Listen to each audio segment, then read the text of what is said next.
Explosive General Hospital drama. Will Britt's secret baby save Jason's life?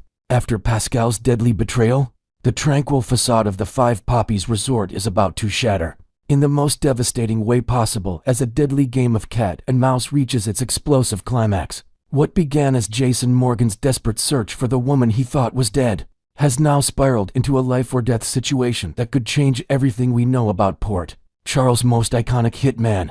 Pascal's deadly discovery. The Croatian resort that has served as Britt Westburn's prison-like sanctuary is about to become a battlefield. Pascal, the seemingly charming concierge who has been monitoring Britt's every move under orders from his mysterious boss, has been growing increasingly suspicious of recent developments at the resort. When Jocelyn Jack's and Vaughn's cover was blown by the traitorous Agent Colette, Pascal realized that the WSB's interest in the Five Poppies goes far deeper than he initially understood. But it's Jason Morgan's unexpected arrival that sets Pascal's alarm bells ringing at maximum volume. The enforcer's appearance at the resort, registered under the alias John Moore, immediately catches Pascal's attention. Pascal has been briefed extensively about Jason's capabilities and his connection to Britt. More importantly, he knows that Jason's presence threatens to unravel everything his mysterious employer has worked so hard to build. As Pascal monitors the security cameras throughout the resort, he watches in growing horror as Jason and Britt have their emotional reunion. The chemistry between them is undeniable, and Pascal can see that Britt's carefully constructed walls are beginning to crumble. She's been compliant for months, participating in the secret laboratory work and following orders without question. But Jason's presence is awakening something in Britt that Pascal recognizes as dangerous hope. The moment of truth. The tension reaches a breaking point when Pascal witnesses Jason and Britt in an intimate conversation near the resort's private beach. Through his surveillance equipment, he watches as Britt breaks down and begins to reveal the truth about her situation to Jason. She explains how she survived the Hook attack, how she's been forced to work on classified research projects, and most devastatingly, how she's been prevented from returning to Port Charles or contacting anyone from her past life. Jason's reaction is exactly what Pascal feared most. The legendary enforcer's protective instincts kick into overdrive. As he processes what Britt is telling him, Pascal can see Jason's mind working, calculating escape routes and formulating plans to get Britt away from the resort. This is precisely the scenario Pascal has been trained to prevent at all costs. The mysterious boss has been very clear about the consequences of failure. Britt's research is too valuable to lose, and her Huntington's disease makes her uniquely motivated to find breakthrough treatments that could benefit not just herself, but the organization's broader scientific objectives. Jason's interference threatens to destroy months of carefully orchestrated work. The fatal shot. Pascal makes his decision in a split second that will haunt him forever. As Jason and Britt begin moving toward what appears to be an escape route, Pascal emerges from his concealed position with a high-powered rifle. His orders are clear. Eliminate any threat to the operation by any means necessary. Stay where you are, Ms. Westburn, Pascal calls out, his voice carrying across the resort's manicured gardens. And you, Mr. Morgan, step away from her immediately. But Jason Morgan didn't become Port Charles' most feared enforcer by backing down from threats. Instead, he positions himself protectively in front of Britt, his hand instinctively moving toward his concealed weapon. Britt, get behind me, he commands, his voice steady despite the deadly situation unfolding. Pascal's training takes over. He knows Jason's reputation, understands that the former mob enforcer will fight to the death to protect someone he cares about. There's no negotiating with a man like Jason Morgan, no reasoning with someone whose loyalty runs as deep as his. Pascal squeezes the trigger without hesitation. The shot echoes across the resort like thunder, sending birds scattering from nearby trees. Jason staggers backward, crimson spreading across his chest as he collapses into Britt's arms. The woman who has faced death herself, who has battled a degenerative disease and survived a serial killer's attack, lets out a scream that seems to come from the very depths of her soul. Britt's desperate confession. As Jason's life ebbs away in her arms, Britt realizes that she can no longer keep her devastating secret. The truth she has been hiding, the reason she has endured months of captivity and forced research, suddenly seems less important than the man dying in her arms. Jason, listen to me, she whispers urgently, pressing her hands against his chest wound in a desperate attempt to stem the bleeding. You can't die. You can't leave me now. Not when I finally have the chance to tell you the truth. Jason's eyes flutter open, focusing on her face with tremendous effort. Britt, get out of here. Find help. No, she cries, tears streaming down her face. Jason, I'm pregnant. I'm carrying your child. Our baby needs its father. I need you to fight. The confession hits Jason like another bullet, but this one straight to his heart. His eyes widen as he processes her words, and suddenly his fight for survival takes on an entirely new meaning. A child. His child. With the woman he thought he had lost forever. Pascal watches this scene unfold with growing unease. This complication was not part of the plan. A pregnant Britt Westburn presents an entirely different set of challenges for the organization. More importantly, a pregnant Britt means leverage that could be used against her in ways that weren't previously considered. The race against time. Britt's medical training kicks into high gear as she realizes that Jason's survival depends on her actions in the next few critical minutes. She tears strips from her clothing to create makeshift bandages, applying pressure to the wound while trying to keep Jason conscious through sheer force of will. Stay with me, Jason, she pleads, her voice breaking. Our baby is going to need both of us. I can't do this alone. I won't lose you the way I lost everything else. Jason's hand finds hers, his grip surprisingly strong despite his weakening condition. The baby, he manages to whisper.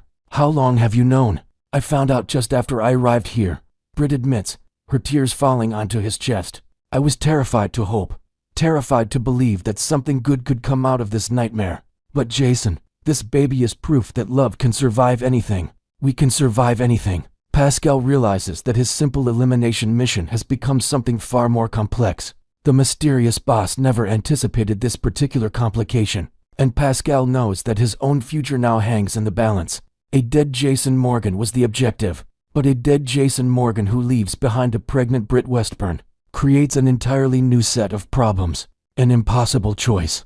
As resort security begins to converge on their location, drawn by the sound of the gunshot, Britt faces an impossible decision. She can attempt to get Jason the medical attention he desperately needs, but doing so will likely result in his arrest or worse complete him and their unborn child to the same captivity she has endured.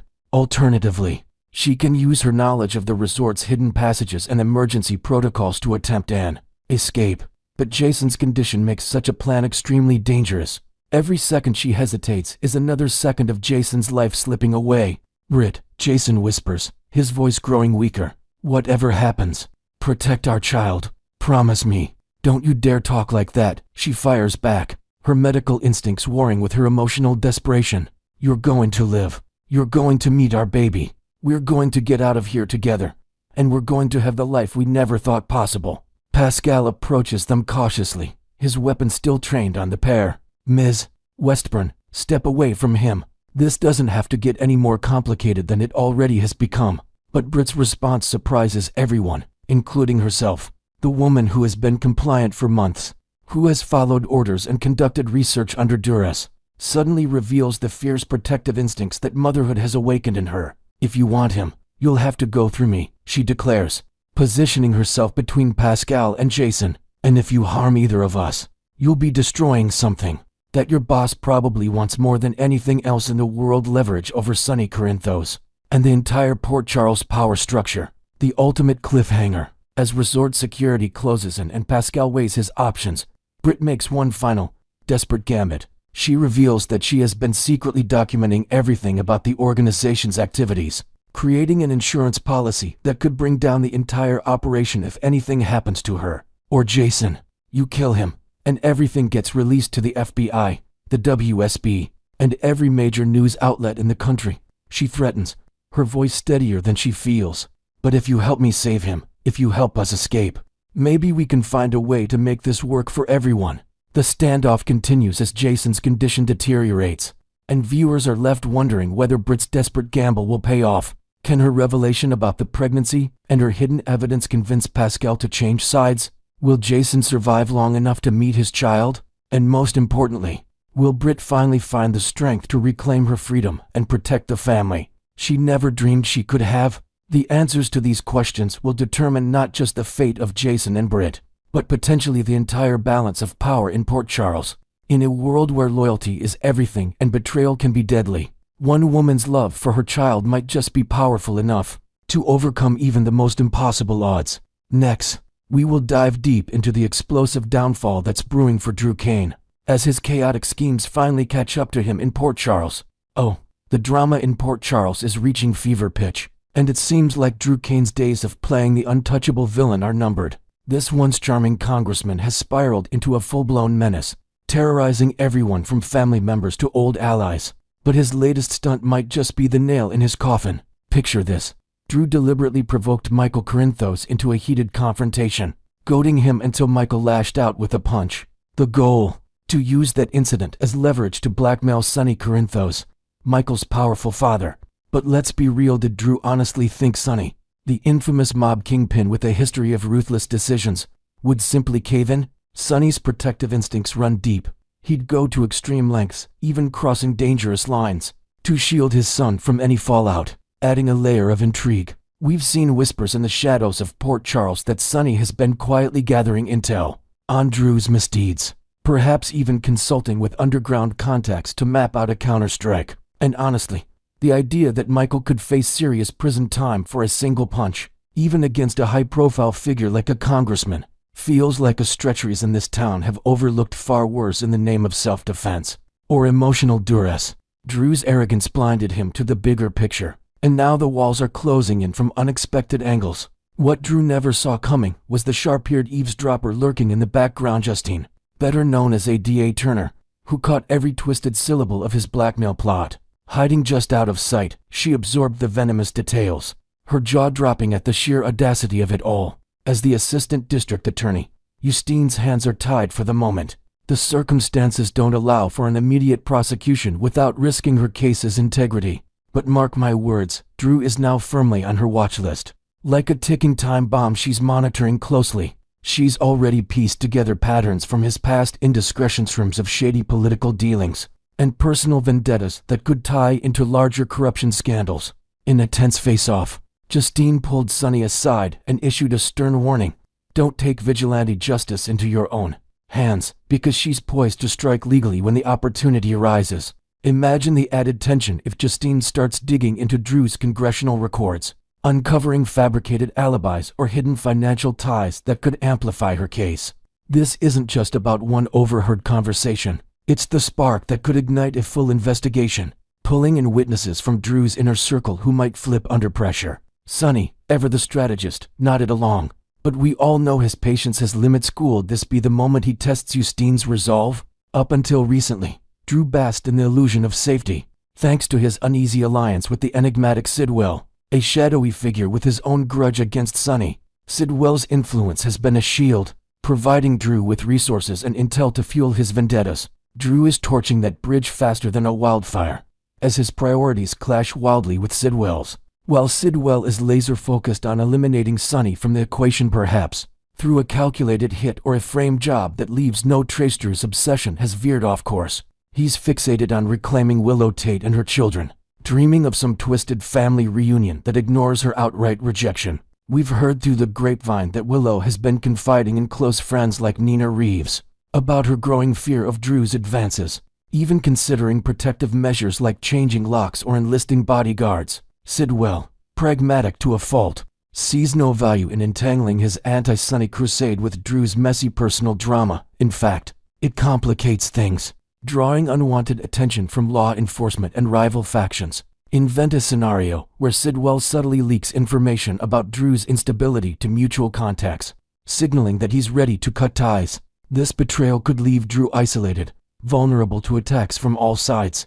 As Sidwell prioritizes his endgame over a loose cannon, the cracks in Drew's world widened when he confided his deranged blackmail scheme to Jens and Marco Sidwell, the father-son duo who've been his reluctant accomplices. In a dimly lit backroom meeting, Drew ranted with manic energy, his eyes wild and his voice laced with desperation. Marco even pointed it out, calling him unhinged and warning that this obsession with Willow was clouding his judgment.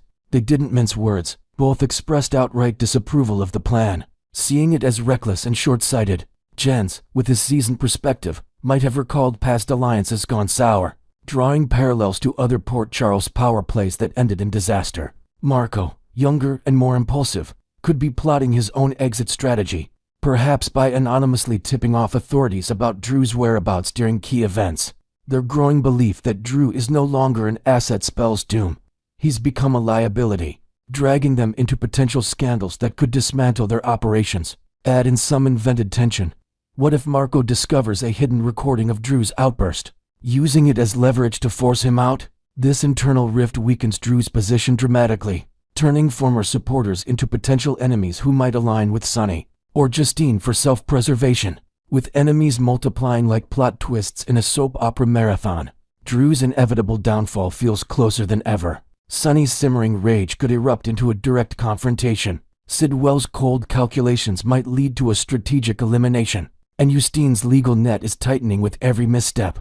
Will it end with Drew behind bars in Pentonville, facing charges of extortion and assault that stick this time? Or perhaps a classic Who Shot Drew mystery, where suspects line up from every corner of Port Charles, Mitchell seeking revenge, Willow protecting her family, or even an unexpected wildcard like a jilted XLI. We've seen hints in recent episodes of anonymous threats arriving at Drew's door, escalating the paranoia and setting the stage for a dramatic exit. Fans, are you thrilled at the prospect of this villain's reign ending? How do you envision his dramatic send-off, a courtroom showdown, a shadowy ambush, or something even more shocking? Next, we will explore the buzzing excitement surrounding Ryan Paevey's much-anticipated return to the show, and the wild fan theories swirling around it. The Port Charles fandom is absolutely buzzing with uncontainable joy at the news of Ryan Paevey's comeback to ABC's General Hospital, sparking endless debates and speculations about what role he'll step into this time.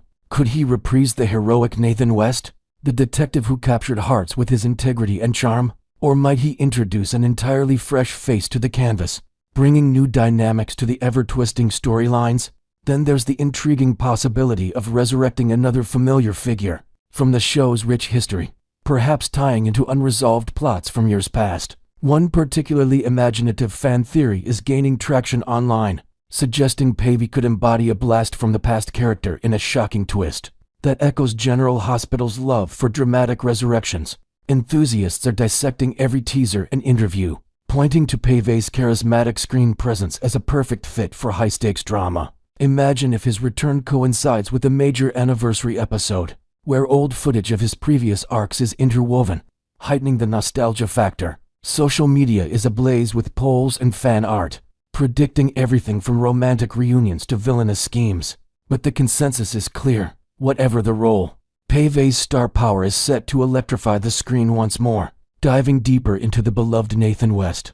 It's easy to see why fans are clamoring for his revival. Was the epitome of a good-hearted hero. In Port Charles, as a dedicated detective at the PCPD, Nathan tackled cases with unwavering determination, often putting himself in harm's way to protect the innocent and uphold justice. His personal life was equally enchanting, a devoted marriage to the spirited Maxie Jones, filled with tender moments and shared dreams, and the joyful anticipation of their first child on the horizon. Nathan's story added layers of warmth to the show, with subplots involving his undercover work against crime syndicates and heartfelt family bonds that resonated with viewers. Tragically, his life was cut short in a heartbreaking revelation announced to him. The notorious villain Caesar Faison was his biological father, a dark secret that unraveled in the most devastating way. In a moment of chaos, Faison accidentally fired the fatal shot that ended Nathan's life, leaving a void in Maxie's world and the hearts of fans everywhere. To expand on this, picture Nathan's legacy living on through flashbacks or mementos in Max's home, like a cherished photo album or his old badge, which could serve as emotional triggers in upcoming episodes, reminding everyone of the purity he brought to the often turbulent town. Amid this tragedy, the spotlight shifted to Peter August, Faison's other son and Nathan's half-brother, whose actions set off a chain of deceit and destruction. It was Peter who cunningly drew Faison to the invader offices, orchestrating a confrontation that inadvertently led to Nathan's demise, all while harboring his own sinister motives. Following the incident, Peter insinuated himself into Max's life, manipulating her grief and portraying himself as a sympathetic ally, eventually weaving a web of lies that convinced her of his goodness and sparked a ill-fated romance.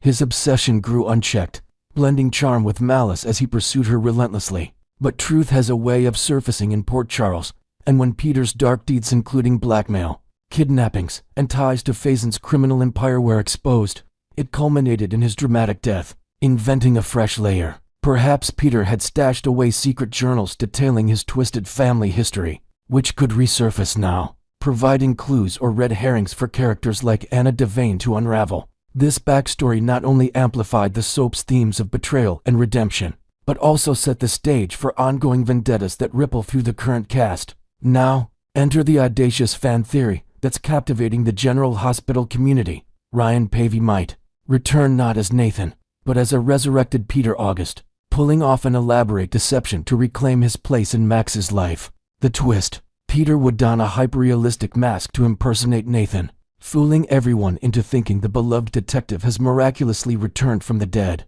all in a desperate bid to win back Max's affections. This idea draws inspiration from Faison's infamous history of disguise. Remember how he once masqueraded as Duke Lavery, Anna's long-lost love, using advanced prosthetics and voice modulation to infiltrate her world and manipulate her emotions? Fans are connecting the dots, suggesting Peter could have access to similar shadowy resource, perhaps through underground contacts, or Faison's hidden tech stash, allowing him to pull off this identity swap seamlessly. Adding inventive flair, envision Peter undergoing secret plastic surgery in a remote clinic, funded by ill-gotten gains, to perfect the illusion, complete with mannerisms studied from old videos of Nathan.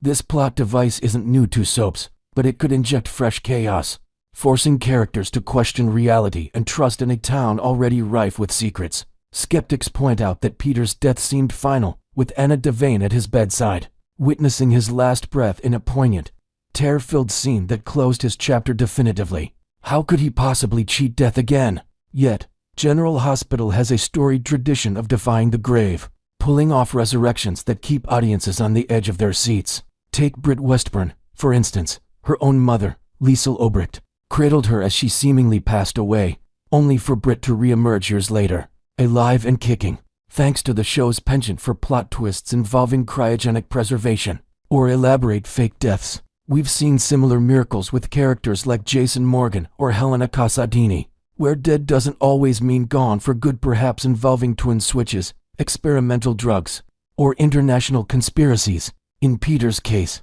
fans speculate a hidden accomplice, like a rogue doctor from Faison's network, could have revived him off-screen, setting up his vengeful return. This precedent fuels the theory, making it plausible in the soap opera universe where science and drama bend the rules. If this masked Peter theory plays out, it could unleash a torrent of riveting storylines that shake Port Charles to its core. Imagine Maxie, overjoyed at Nathan's return, grappling with overwhelming emotions that strain her stable relationship with Damien Spinelli, the tech-savvy father of her children who's been her rock through tough times. Would she abandon her current happiness for what seems like a second chance at true love, only to uncover the horrifying truth? Peter, in his disguise, might escalate to drastic measures, such as kidnapping young Bailey Lou to force a family reunion, hiding her in a secluded cabin while spinning tales of a miraculous escape from death. Expanding on this, perhaps he'd plant false evidence to discredit Spinelli, like hacked emails suggesting infidelity, adding layers of suspense and betrayal. The ripple effects could involve the entire Jones-West family, with characters like Nina or Sam McCall getting entangled in investigations, leading to high-tension chases or emotional confrontations. It's the kind of arc that could span months, blending romance, mystery, and danger in classic GH fashion. On the flip side, many fans are vocal about their preference for a genuine Nathan revival, arguing that bringing back the wholesome detective would honor his legacy and provide uplifting narratives without the darkness of deception. Why complicate things with masks and villains when a straightforward resurrection could reunite him with Maxie and their now-grown family, exploring themes of forgiveness and second chances? This sentiment is strong in fan forums, where petitions circulate for Nathan's pure-hearted return. However, there's a collective plea to avoid casting Paevey in a role reminiscent of the ill-fated Austin Gatlin Holt, whose storyline fizzled out amid convoluted plots and lackluster reception. It was a missed opportunity that left viewers frustrated. Instead, let's hope for something that showcases Paevey's talents in a compelling, fan-favorite way. What are your thoughts on this intriguing theory? Do you buy into the Peter as Nathan mask twist? Or are you holding out for the real deal? Share your predictions in the comments, and remember to like, subscribe, and turn on notifications for all the latest General Hospital scoops. Things are about to get even more intense.